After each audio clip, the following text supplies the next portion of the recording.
Good day to everyone. I'm Sir Ben Lastimada Jr., the guidance counselor for Junior High School.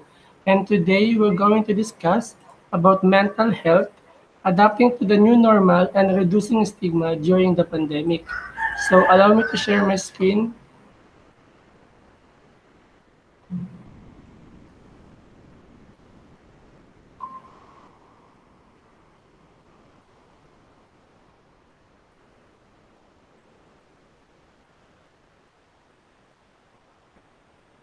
And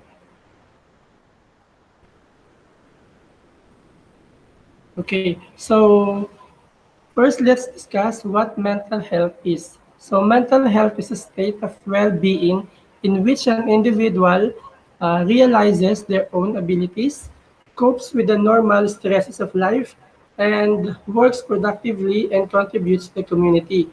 Well, mental health is fundamental to our ability to think, emote, what else? Make a living and enjoy life. Okay? So, next is what is new normal? When we say new normal naman, it's a new way of living and going about our lives, work, and interaction with other people. So, di ba kasi sa new normal na to, alam naman natin lahat na ganito na talaga tayo, ang nangyayari ngayon eh.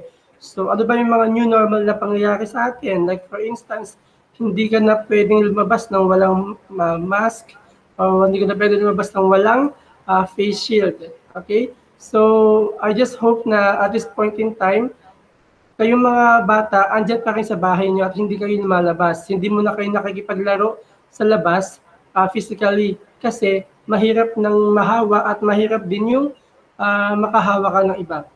Okay, sabi nga nila, everyone is a suspect pagdating dito sa COVID-19 na to. Okay, next. Ano-ano ba yung mga difficulties in distance learning? Of course, nangyayari ito sa atin ngayon, no? So, ito na sila. Firstly, no face-to-face interaction. Okay? So dito, na-experience natin na medyo nakakalungkot kasi hindi natin nakikita ng face-to-face yung mga kaklase natin, di ba? Ang nangyayari pa diyan, um, yung closeness hindi na ganoon katindi kasi hindi natin sila nakikita ng personal. Wala din yung tinatawag nating intimacy ng pakikipag-usap natin. Okay, next. Self-discipline. Sa pagdating naman sa self-discipline, mahirap siya kasi wala yung teacher mo sa tabi mo, 'di ba? Na walang pwedeng sumaway sa iyo, walang pwedeng manita sa iyo. So, ang anuhin mo na lang, kailangan sariling disiplina mo na lang ang gagawin mo.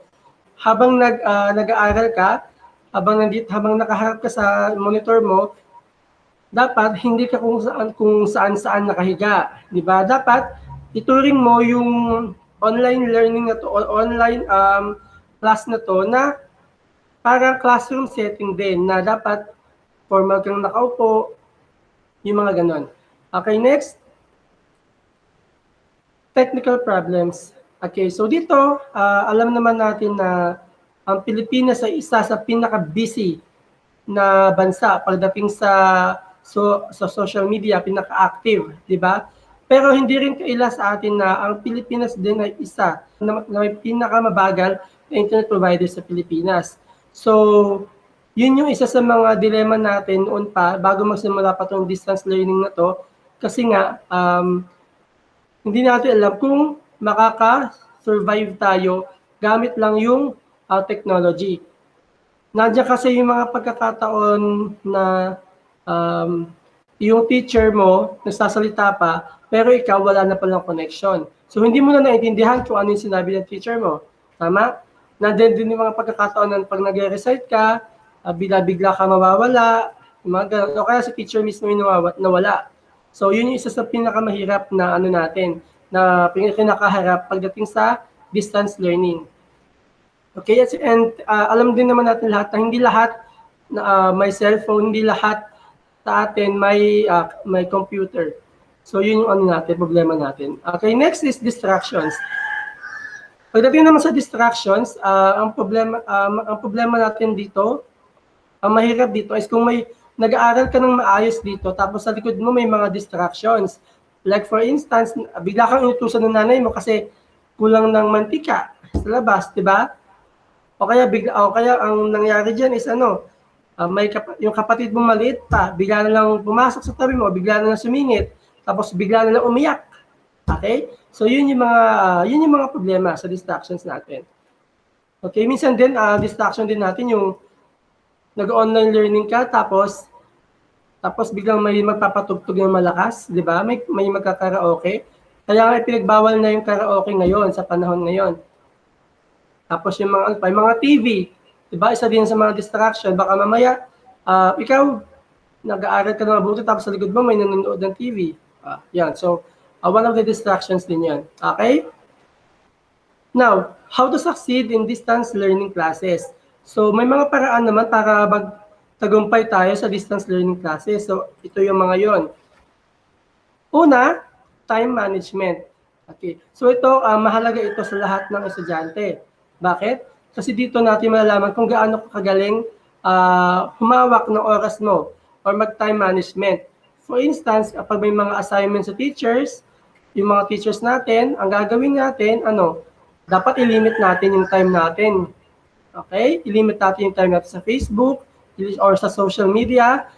I-limit din yung time natin para sa mga laro. Okay? Tapos, yun din, at the same time, dapat yung mga assignments, ginagawa din natin ng maayos. Ginagawa natin ng tamang oras. Ang pwedeng gawin dyan is, gawin mo muna yung assignment mo, gawin mo muna yung modules mo, lahat na kailangan mong gawin, bago ka maglaro o bago ka gumamit ng computer or ng cellphones. Okay, so of course, hindi ka kalimutan kumain. Nasa time management din yan. Next is good study space. Alam mo naman natin lahat na hindi lahat pinagpala na magkaroon ng malawak na espasyo sa pag-aaral o hindi lahat nagkaroon ng pagkakataon na magkaroon ng sariling kwarto. So, ano ba yung dapat gawin dito? Ang dapat gawin dito, unang-una, is what?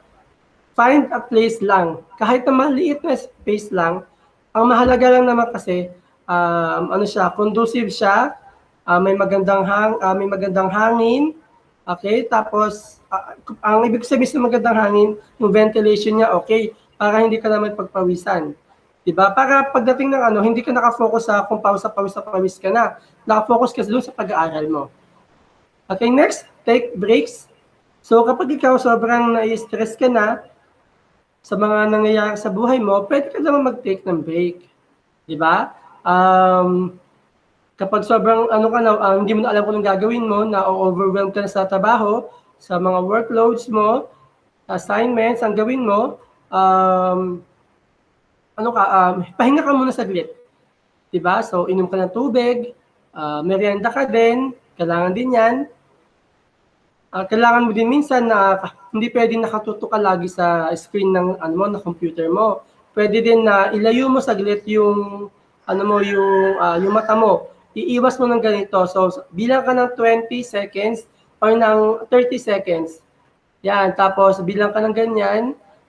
Pag naka 30 seconds ka na, saka mo na ibalik yung paningin mo sa screen mo para hindi na ba-burn out yung mata mo. Okay? Next, reach out to your professors. Kung hindi na talaga kaya, 'di ba, ng sobrang dami ng trabaho or nahihirapan ka intindihin yung mga lessons, pwede ka namang lumapit sa mga teachers mo. Okay, huwag kang mahihiya kasi nandyan sila para tulungan ka. Tandaan natin na ang mga teachers natin ay nandyan para tumulong. Okay? Mga understanding naman yung mga teachers natin na yan eh. So, yun yung gagawin natin kapag hindi na natin kaya. Okay? Next is form study group naman. Okay? So, dito naman kasi alam ko naman na most of you is meron ng group chat sa Messenger o kung saan man. So, pwede nyo rin gamitin yung online platform na to sa paraan na pwede na mag-aaral kayo ng sabay-sabay. Okay? Kasi may mga tao kasi na mas kampante sila kapag o mas natututo sila kapag may mga kasama sila. Okay? Next. Ano naman yung mga problems and difficulties natin in the new normal? Okay? So firstly is yung social isolation. Ito yung tipo na, kasi di ba, alam naman natin yung normal tayo. So, hindi talaga tayo makakalabas. So, ano yung magiging problema dyan? Di ba, ang magiging problema dyan is, mag-isa ka lang talaga sa mga nangyayari sa buhay mo. Kung nung normal pa yung lahat, kapag may problema ka, kaya mong ikwento, o pwede mong ikwento sa mga kaklase mo yung mga nangyari sa'yo, sa school, sa classroom, yun yung nagiging bonding nyo. Pagdating dito sa new normal, isolated ka na talaga. Hindi ka na pwedeng makipag-usap sa iba ng ganon, kasi iba kasi ang face-to-face sa online. Okay? So, yun yung pwede mangyari dyan na kailangan mong, naka-isolate ka talaga sa lahat ng nangyayari sa buhay mo. Pero if kailangan mo ng tulong, you can seek help naman sa mga best friends mo. Okay? Next, fear of technology. Pagdating kasi sa fear of technology, may mga nangyayari kasi dito na may mga tao kasi talaga na hindi talaga alam yung wala talaga alam sa technology kasi nga hindi naman lahat tayo pinagpala na mayroong cellphone na agad, na mayroong computer na agad sa bahay. So nandiyan yung iba na parang takot pumindot kung ano man, baka kung ano daw mapindot nila, baka masira nila, o kung may nandiyan din yung fear of technology na parang takotin sila na baka ma-release yung mga information nila. Yun, baka ma-release yung mga information na sa internet, so takot sila mag-fill out ng mga forms. Okay? Next, income adjustment. Pagdating naman sa income adjustment, lahat tayo halos nag-a-adjust dyan eh. Bakit? Kasi di ba nung nagka-pandemic, nagkaroon ng tanggalan sa trabaho. Di ba? Yung iba naman nawala ng overtime. Yung iba, kasi minsan kasi doon na lang kumikita yung tao sa overtime. Yung mga extra natin. Tapos minsan naman yung ibang tao, half na lang yung mga sweldo nila. So yun yung mga nangyari sa mga income adjustment. So aside from that, sa mga income adjustment natin, kailangan din nating i-adjust yung pagkain natin, yung budget natin para sa pagkain. Lalo na ngayon, sobrang nagmahal ng mga baboy, ng manok, ng isda, pati ng gulay, sobrang nagmahal na lahat. 'Di ba? Kaya yun yung isa sa mga problema natin. Tapos dagdag pa yung kailangan natin loadan yung internet natin para maka-attend tayo ng mga online class. Okay? Sorry. Pero sa kabilang banda naman, yung ano na naman natin dyan, kumonti yung baon natin, di ba? Kumonti yung baon natin and then wala na rin tayo pamasahe sa mga malalayo. Okay? Next, time management. Ito nga, yung time management na to, kailangan alam natin kung paano hahatiin yung mga oras natin. 'Di ba? Hindi pwede na hindi pwede na basta-basta na lahat talaga gugugulin mo sa Facebook, okay, sa TikTok. So ang gawin natin, tapusin muna natin lahat ng problema lahat ng assignments natin. Okay? And after that, saka tayo magkaroon ng allotted time para sa Facebook, para sa internet, para sa TikTok, para sa YouTube, at iba pa. At kahit sa mga laro, mga ganon. So, kailangan naka-time management din siya. Okay? So, of course, kailangan din natin maglaan para sa pamilya natin. Diba? Tumulong tayo sa bahay, sa mga ganon. Okay? Magwalis naman tayo, try naman natin magwalis. Try din natin lumabas sa pintuan lang. Sa pintuan lang, wag ka lalabas sa bakod mo kung saan man. 'Di ba? Para lang makalanghap ka ng hangin, na sariwang hangin. Okay? Try mo din magpa-araw. Okay? So, ilagay mo din yung time na magpapa-araw ka. Ano ba ang best time na magpa-araw? Na magbilas araw? Siguro mga 7 a.m. to 8 a.m. pwede na. Kasi pagdating ng 8:30, mainit na eh. So, hindi na siya advisable lalo na pagdating ng 9. Okay? Next, anxiety and depression. So ito yung isa sa lumobo na problema ng new normal, yung anxiety and depression. Pero ano nga bang pagkakaiba ng stress, anxiety and depression? Okay? So sa stress kasi ito yung feeling of emotional or physical tension. So stress is our body's reaction or response to our challenge, to a challenge or demand. So for instance, ikaw, sobrang namumroblema ka, 'di ba? Na parang nag-aaral ka, tapos, parang nag-aaral ka, tapos bigla-bigla ka na lang mauutusan ng nanay mo, 'di ba? Yun yung isa sa mga problema natin. Parang na-stress ka bigla kasi hindi mo alam kung ano uunahin mo, nagkakaroon ng tension. 'Di ba kung ano uunahin mo? Kung yung utos mo ng nanay mo o yung recitation mo. Pag ganun yung mga nangyari, ano pwedeng gawin? Pwede ka naman makiusap either sa teacher mo, sabi mo sa teacher mo na inuutosan ka po ng nanay ko, emergency lang, or pwede din naman na tawag dito, yung nanay mo yung sabihan mo na, Mama or Nay, okay lang ba? Tapusin ko muna saglit yung recitation ko. Kung hindi naman emergency yun. Okay? Next,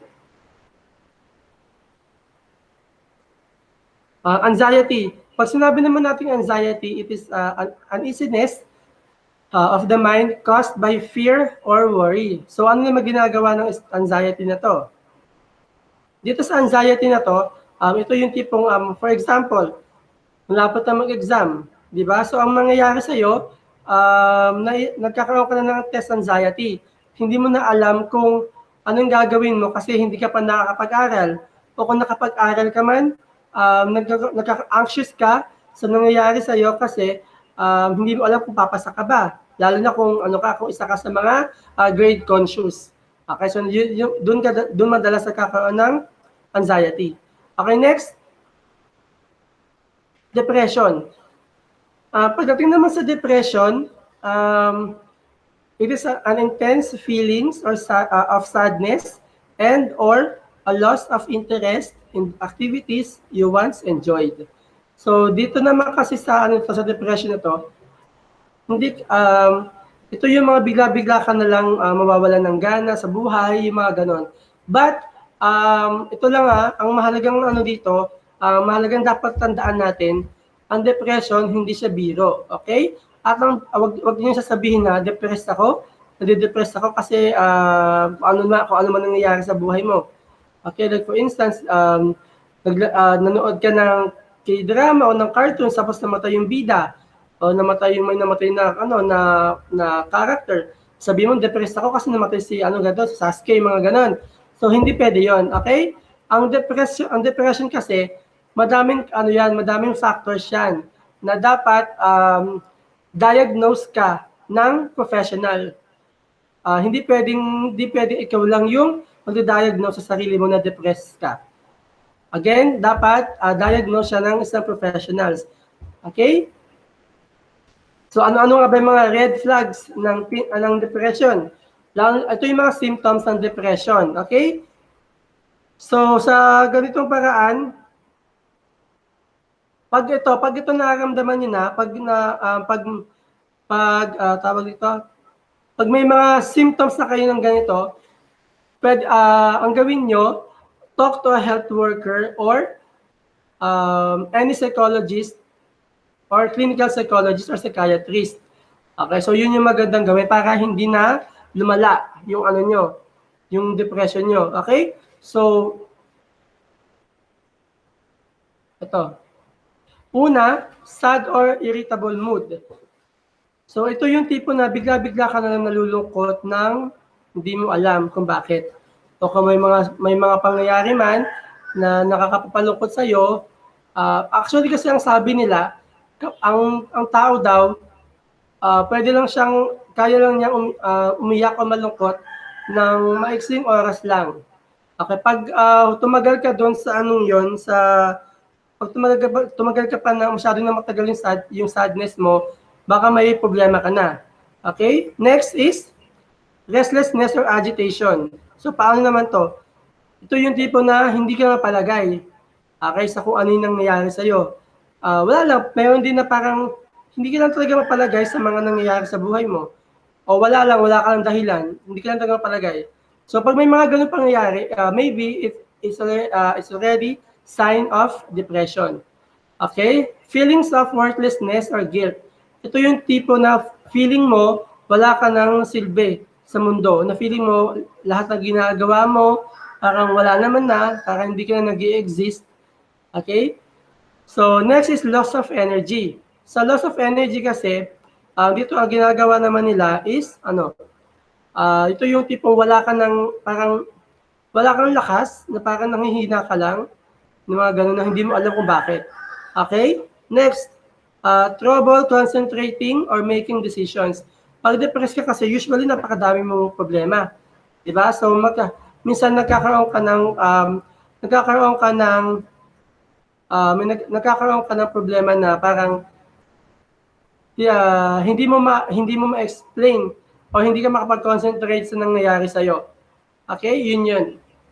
Hindi ka rin makapag-decide sa mga bagay-bagay.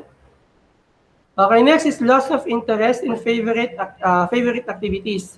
Ito yung tipo na parang mahilig ka dati sa mahilig ka maglaro or mahilig ka magbasa, tapos bigla-bigla lang hindi ka gaganahan, na ayaw mo na, yun, nawawalan ka ng interest agad. So next is change in eating habits. Ito naman yung depressed ka na tawag dito na bigla-bigla ka nalang mawawala ng ganang kumain. Okay? So meron din pagkakataon na tawag dito na bigla na lang din malakas ang kain mo. So depende 'yon sa nangyayari sa body system mo. Okay, next, change in sleep.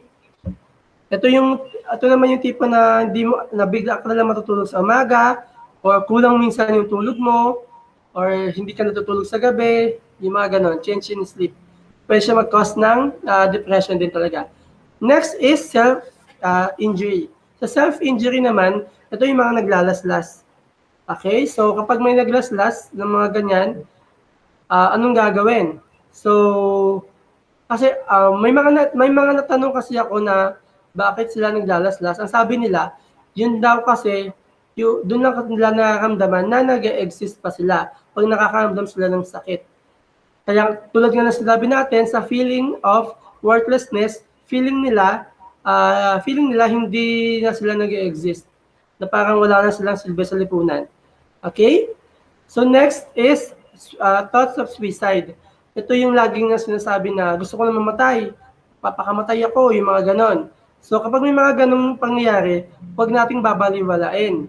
Kasi dapat lahat ng sinasabi natin, lahat ng sinasabi nila, ng mga ganon, tinitake natin seriously. Kasi once na mangyari yan, may possibility na mangyari na totohanin nila yan.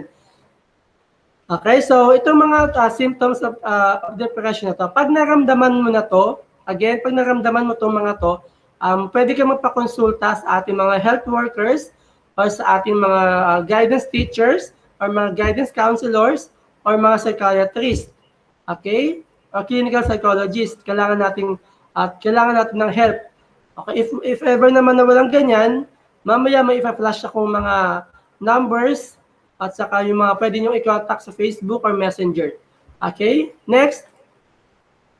Okay, ano naman yung mga causes of depression?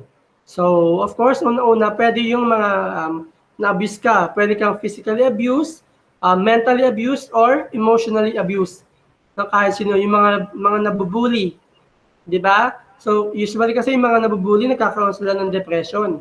Kaya, isang lang natin dyan, please lang, sa lahat ng bata, sa lahat ng tao, wag kang mambubuli na kapwa mo. Okay? Ang bully kasi, yung tinatawag natin, paulit-ulit natin ginagawa sa isang tao. Yun ang bullying. Okay? Kapag yun sa mga sa mga pagkakilala mo naman yung pagkakilala mo naman yung tao na inaasar mo, depende na yan kung pag-tis lang yan or pwede mo namang sabihin natin na bully kapag paulit-ulit nang ginagawa. Okay? Next, sa drugs. Dito sa pinagbabawal na gamot, please lang, wag niyong susubukan.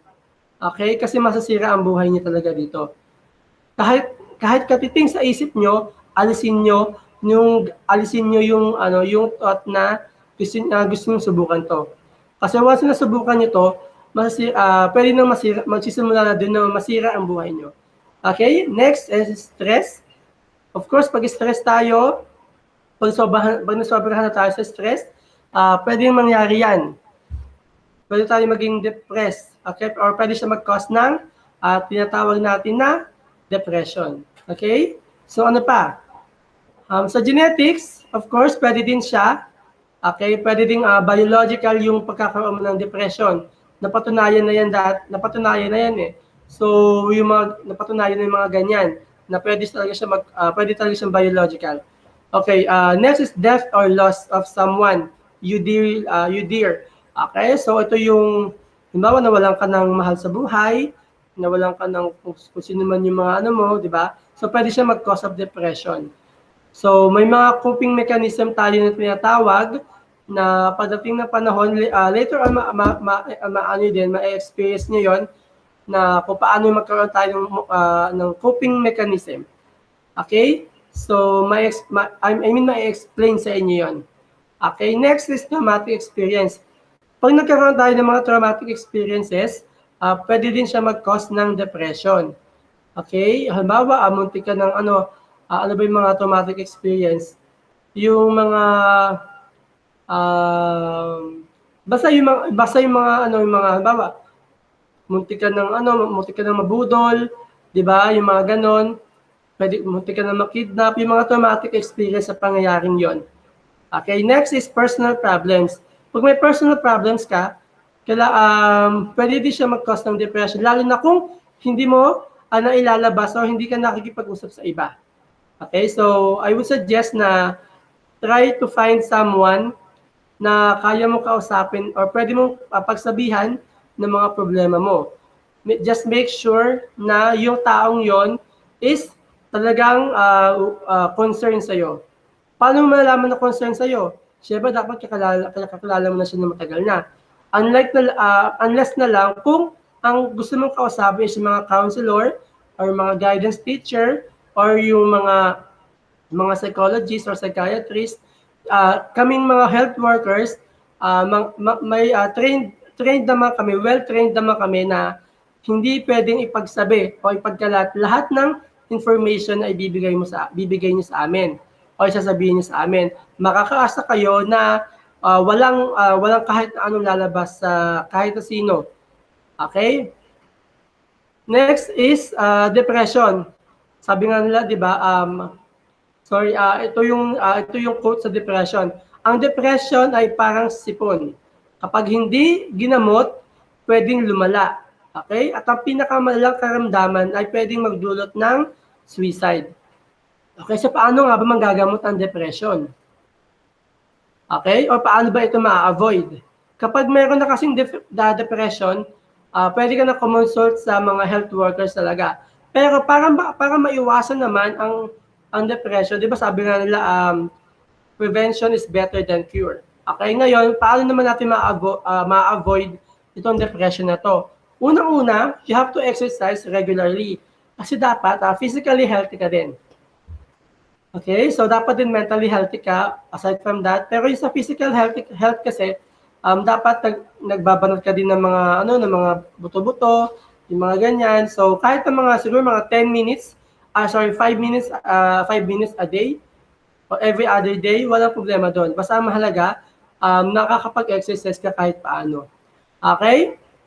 Next is cut back on social media time. So ito nga sinasabi natin kanina, na kapag may mga problema ka, o pag ayaw mo ng mga negative thinking, dapat, or negative vibes, dapat umiiwas ka muna sa social media. Okay, iwasan mo, lalo na sa Facebook, no? Napakadaming nega sa Facebook, sa Twitter, sa mga ganyan. So, iwas ka muna doon para hindi ka manega vibes. Hindi mo ma-absorb yung mga negative vibes na yan. Okay? Next is build strong relationship. Okay, pagdating naman dito sa build strong relationship, you have to build a strong relationship with your family. Okay, so try mo rin silang kausapin. Mababait yung mga yan, lalo na yung magulang mo, yung mga kapatid mo. Pag may mga problema ka, sila din naman ang unang-unang tutulong sa iyo. Okay, so please build a strong relationship with them. Love them habang nandiyan pa yung mga magulang mo, habang nandiyan pa yung mga kapatid mo, kasi huwag mong hayaan na late mo nang ma-realize na mahal mo pala sila pero hindi mo sila binigyan ng importansya nung nandiyan pa sila sa tabi mo. Okay?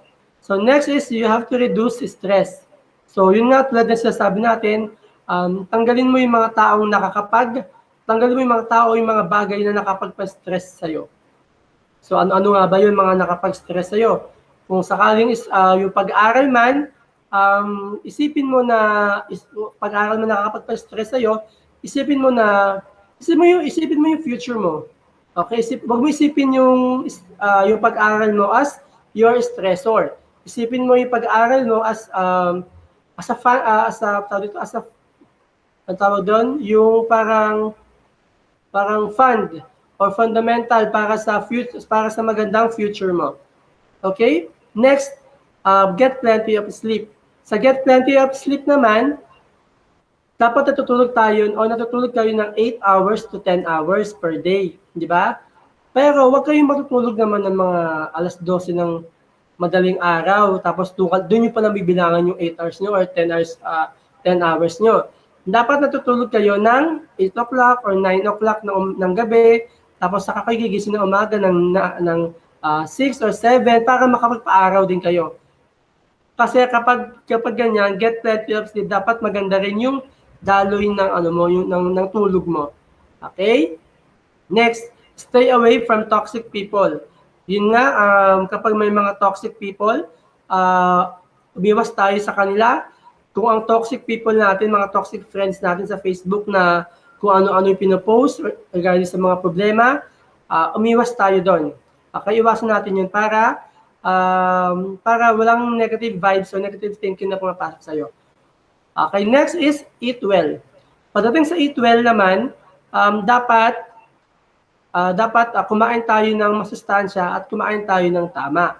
Okay? Kapag sinabi natin eat well, hindi lang baboy ang kinakain mo, dapat kumakain din tayo ng manok, ng isda, ng gulay. Okay, mas maganda nga yung mas madalas yung gulay 'di ba? Bakit? Kasi kailangan natin ng well-balanced diet. Okay? So next, kumain ka din ng prutas, of course. Mahalaga yan para sa vitamin C. Okay? Inom ka din ng vitamins kung meron ka. Makakatulong din yan para maging maganda o malusog yung pangangatawan natin as well as maiwasan natin yung mga stress sa buhay natin. Next is maintain a healthy weight. So ngayong pandemic, syempre, madami yung tumaba. Diba? Kasi sa bahay ka lang, tambay ka lang iwas yung exercise mo bawas yung exercise mo, hindi ka naglalakad sa labas Kaya kailangan i-maintain pa rin natin yung healthy weight natin. Okay, next, manage chronic conditions. So kung meron man, alagaan mo yung sarili mo. Okay, read prescription medication side effects carefully. Okay, so pagdating kasi sa depression naman, pag nagkaroon ka ng mga ganitong sakit, hindi pwede na basta-basta ka na lang bibili ng gamot. Okay, ipiprescribe yan sa'yo ng psychiatrist. Kung yan ba yung mga gamot na dapat sa'yo.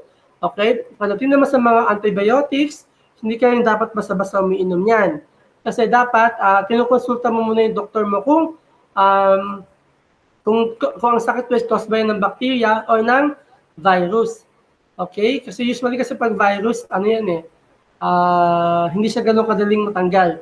Iba kasi ang antibacterial. Usually, mga antibiotics natin, mga antibacterial yan. Okay? So, yun din, iminom tayo ng mga gamot na lang or vitamins para hindi tayo magkasakit. And next, of course, avoid alcohol and drug use. So, mga ganon, dapat talaga iniiwasan natin. Diba? Huwag tayong iinom ng gamot. Huwag tayong iinom ng alcohol. At lalo, wag tayong gagamit ng drugs. Okay? So sabi kasi nila, pag stress ka daw, kailangan daw uminom ng alcohol. Well, hindi totoo yan. Ganito kasi yan, ha? Kapag uminom ka ng alcohol, saglit lang. Yung yung problema mo, nawala lang saglit. Pero after nun, after mawala ng epekto ng alcohol, nandiyan pa rin yung problema mo. Okay? So ano ang dapat gawin? Ang dapat gawin diyan, ang dapat gawin diyan, harapin mo yung problema mo. Kasi walang hindi solusyon yung alak o kung yung anuman sa problema mo. Dapat hinaharap mo yung problema mo. Okay? So next, ano naman yung stigma? 'Di ba? So sa nangyayari ngayon, this stigma kasi is a way is a discrimination against an identifiable group of people, place or nation. So dito kasi sa stigma na to, pag stigma kasi 'di ba, dito sa discrimination na to, sino-sino ba yung mga nakaka-experience ng discrimination? Lalo na ngayong COVID-19. 'Di ba? Sa COVID-19 ang dinidiscriminate natin sa mga Chinese. 'Di ba? Sino pa? Yung mga healthcare providers natin o health workers natin. Yung mga ganun yung mga dinidiscriminate natin. Okay, so people experiencing stigma during the COVID-19 pandemic. So ito nga yung mga people of Asian descent. So excuse me. Kapag nakakakita tayo ng check, 'di ba yung 2020, kapag nakakakita tayo ng in-check, inaano natin na may COVID, yung mga ganon. So, mali yun, di ba? Sa ibang bansa din, sa Amerika, kapag bigla na lang nawalan ng tao yung Chinatown nila doon, kasi nga feeling nila sa China nang galing yung COVID-19 pandemic. Pero hanggang ngayon kasi, nililinaw pa ng World Health Organization kung saan talaga nanggaling yung tinitrace pa nila kung saan talaga nanggaling yung COVID-19 na yan. Okay? Next, people returning from travel. Of course, nagkakaroon din tayo ng discrimination, no? Kapag may mga taong galing sa ibang bansa. Or kahit naman dito sa Pilipinas, yung halimbawa, yung mga taga Pangasinan, hindi mo na nila, kunwari lang to hindi na nila papapasukin yung mga taga NCR or kung ano man. So yun yung mga naranasan nating stigma. Okay? Yun nga, as I said, yung healthcare workers and emergency responders. So yun yung mga isa din sa mga natin na parang nabalitaan niyo ba yun noong 2020? Parang naglalakad lang yung mga healthcare workers pero parang sinabuyan ata nila ng kung ano man. So yun yung masakit doon, 'di ba, na parang ang gusto mo na lang is makatulong sa kapwa mo, pero ang balik pa sa'yo is what? Ang balik pa sa'yo is hindi ka nila pinapahalagahan. Okay? Parang ikaw pa yung mali. Samantala ikaw na ngayon tumutulong sa kapwa mo. Okay, next, people with the disease and their family and friends. So, usually kasi kapag yung tao nagkaroon ng COVID-19, pag tinamaan ka ng sakit, dinidiscriminate natin yung buong family nila and friends nila na feeling natin lahat sila may COVID na, lahat sila nahawaan na. Well, hindi naman masama kasi talaga na tawag dito, na umiwas sa kanila. Kasi nga kasi prone sila sa tawag dito, parang suspected COVID-19 carrier din sila.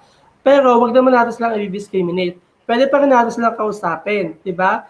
'Di ba kasi parang ayaw na kausapin yung mga ganon. Okay, pwede natin silang kausapin with social distancing, of course. Next is people released from quarantine. So yun nga, kapag naka-quarantine kapag tapos ng quarantine ng tao, feeling natin meron pa rin silang sakit. 'Di ba? Or feeling natin nanggaling sila dun sa sakit nanggaling sila dun sa lugar na may mga sakit.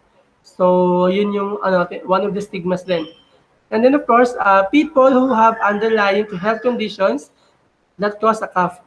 Usually kasi kapag mayroon kang acidic ka, okay, or kung may acid reflux ka, pwede ka ding ubuhin. 'Di ba? Pwede kang ubuhin yun, nakala mo kung ano na. Tapos ano pa? Yung mga may sakit sa baga o kung saan man, pwede din silang inuubo sa mga ganon. So kapag may mga ganon, hindi naman masama na lumayo ka sa kanila. Okay, na mag-social distance ka. Pero wag naman yung aasarin mo sila na umubo lang ng konti, sasabihin mo na huy, may COVID-19 ka. mga ganun, may COVID ka, ganun yung inaano mo. So, iwasan natin yung mga ganung pang-aasar o ganung pananalita kasi na pwede nating masaktan yung loob ng mga tao sa paligid natin. Okay? Next, what happens to groups that are stigmatized? So, ano ba nangyayari kapag na-stigmatize yung mga tao to? Of course, they may be excluded or shunned in social situations. They may also be denied job and educational opportunities. Sa Pilipinas naman parang ano pa no, parang okay pa naman, hindi man ganoon ka totally na kapag may nagka-COVID ka hindi ka na tatanggapin. Okay, pero ito naman kasi we are not talking about sa mga naka-COVID. Pero we are talking about yung sa kung anong grupo man yung may discrimination. Okay, next is they may be denied access to adequate housing and healthcare. Yan, yung mga ganyan. Naalala ko dati noong 2020, may mga healthcare workers na hindi na pinapatuloy sa ano nila, sa bahay or sa tinitirhan nilang dorm. So, masakit yon para sa kanila. Okay? So, please lang wag natin gawin yon. So, they may be targets of verbal, emotional, and physical abuse.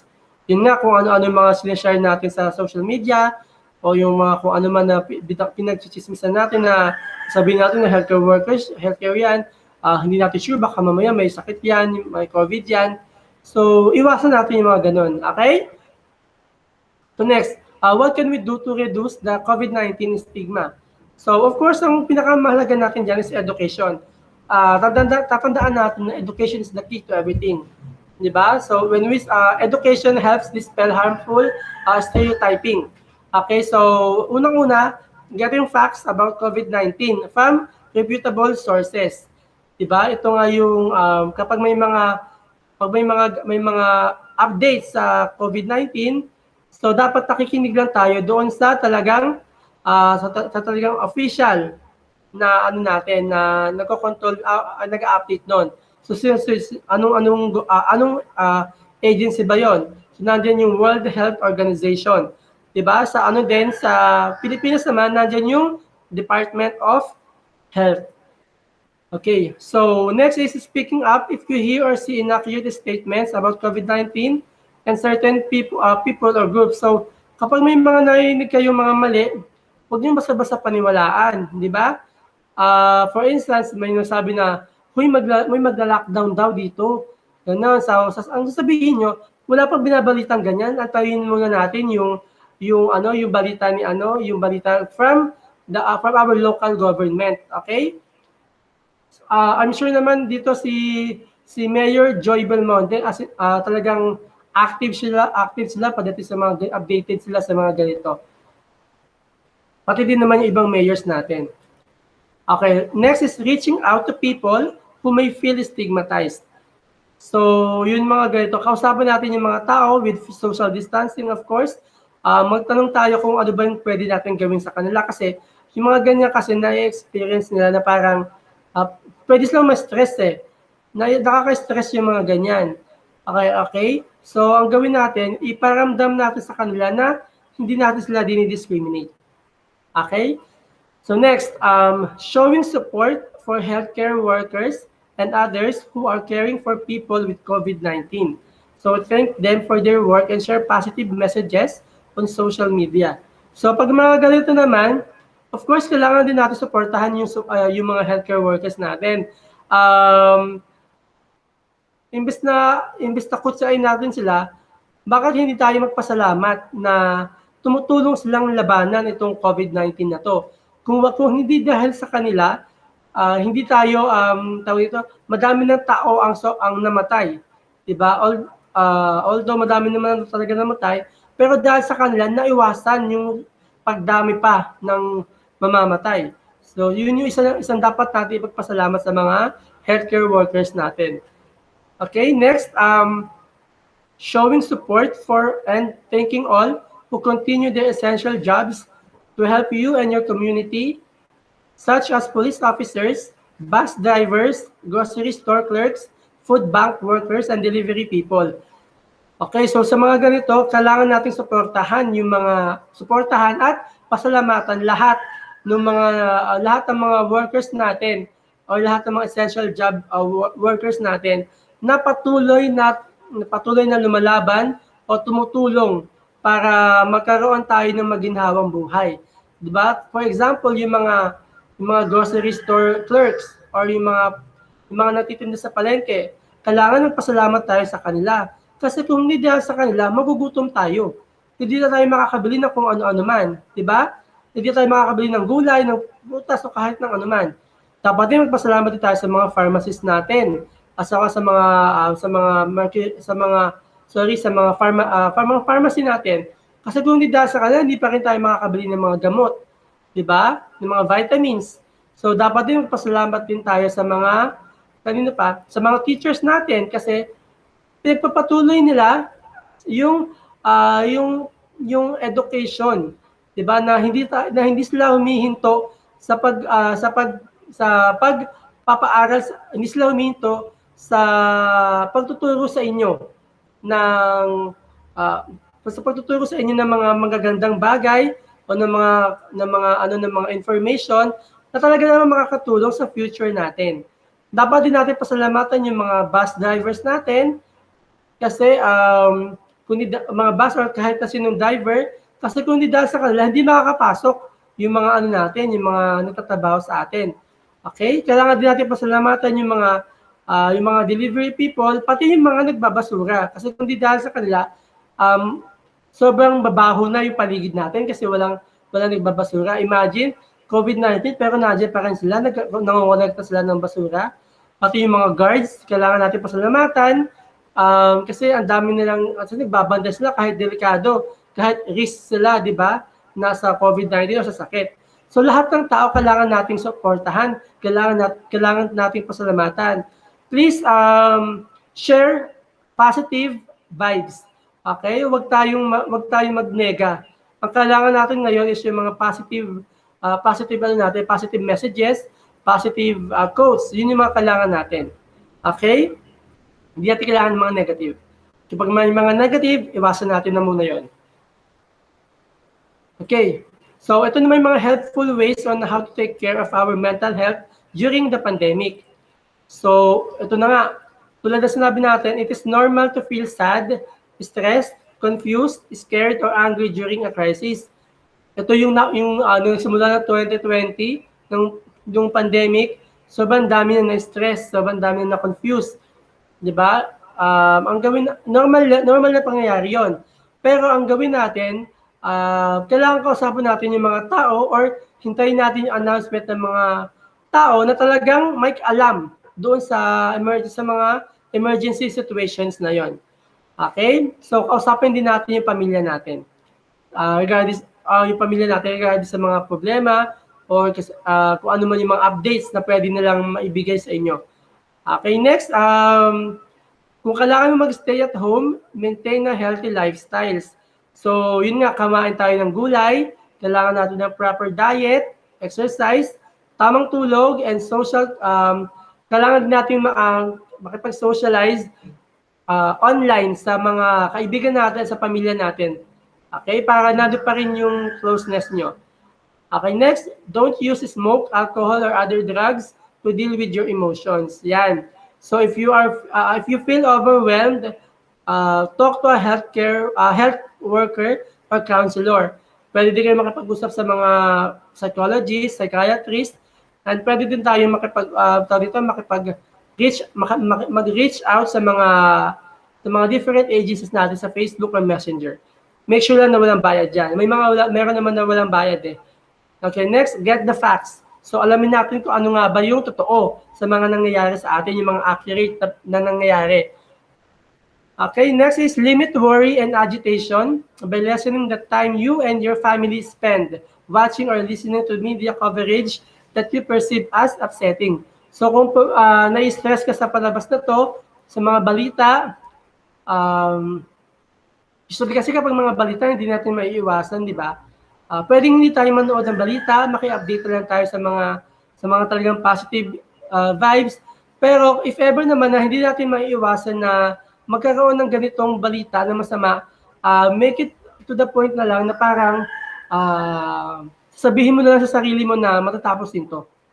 matatapos itong problemang to. Okay? So, next,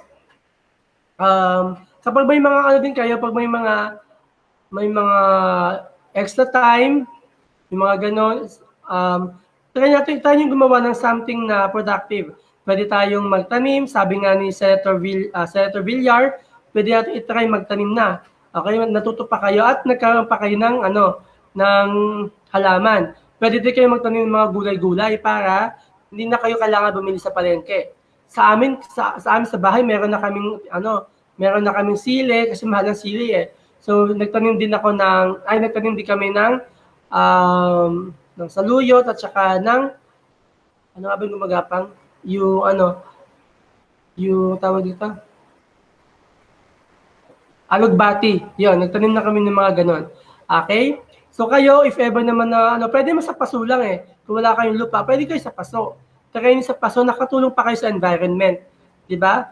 If ever naman din na na ayaw nyo magtanim, pwede din naman subukan yung iba. Pwede kayo gumawa ng origami, yung mga ganon, o kung ano man yung pwedeng yung pagkaabalahan, diba? Pwede din once a week or twice a week magkaroon ng bonding with family, may gitara kayo, kung mag-usap-usapan kayo, yung mga ganun, makakatulong yun sa mental health nyo. Okay, next, mental health ng lahat. Okay, so ito na, yung mga agencies na pwede nyo tawagan or online. So, nandiyan yung National Center for Mental Health or NCMH. Pwede nyo silang tawagan sa 0917-899-8727. Okay, or landline, you can contact them at 7989-8727. Nandiyan din yung private organization na Natasha Goldburn Foundation. You can call them at 02-804-HOPE or 4673.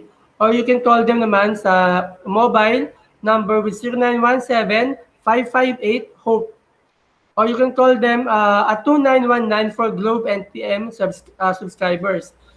If you want, then pwede din naman sa Philippine Mental Health Association online counseling.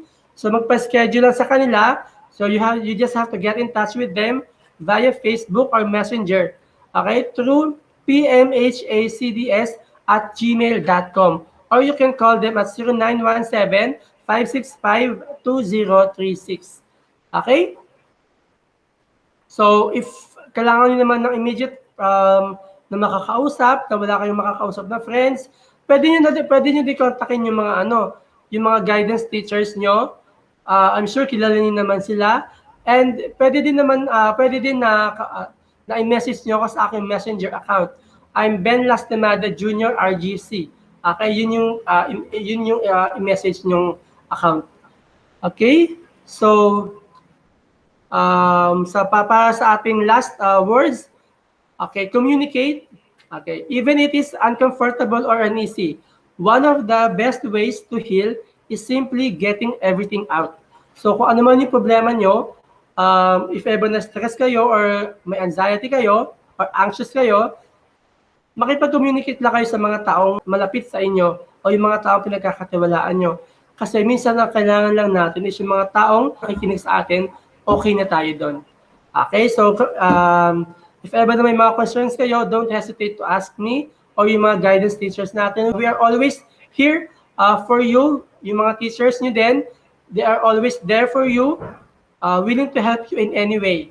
Okay, so with that, thank you for listening and watching into this mental health discussion. Again, I'm Sir Ben Lastimada Jr. Thank you and God bless.